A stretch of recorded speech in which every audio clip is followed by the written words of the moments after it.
কিন্তু দোস্ত কি খবর? লাং করে তো বিয়া করলি, দাওয়াত টাওয়াতে তো দিলি না, কি অবস্থা? বিয়া শাদীর জীবন কি সংসার ভালো কাটতেছে নাকি? বিয়া করে যে কি মজা, আর আমি কি বাসটা খাইছি, তোরও বাস খাওয়ার ব্যবস্থা করতেছি। হ্যাঁ দোস্ত, কি বললি? হ্যাঁ বন্ধু, বিয়ার জন্য কি হয়েছে? বিয়া করা যে কি মজা, কেন বিয়া করতে চাচ্ছ? বিয়া বিয়া বলে মজা?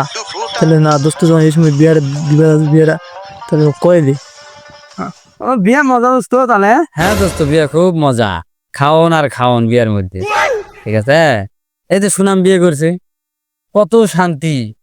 হ্যাঁ, তোমার মনে করো যে কাপড় ধোয়া, তোমার গোসলের পানি একে সব দিবে তোমার বউ।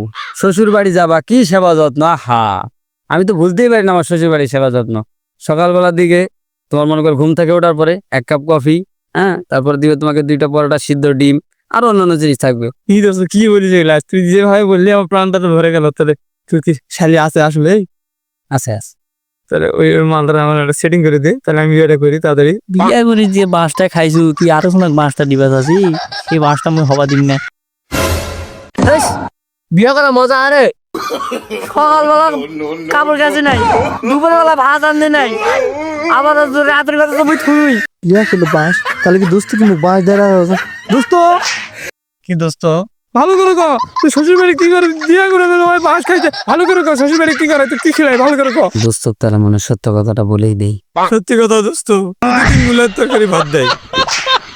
বিয়া হলো জীবনে বিয়া করবি না? বাপ রে বাপ, দোস্ত দোস্ত খায় দোস্ত, শুনে যা দোস্ত, বিয়া করবি না? আয় আয় দোস্ত, আয়।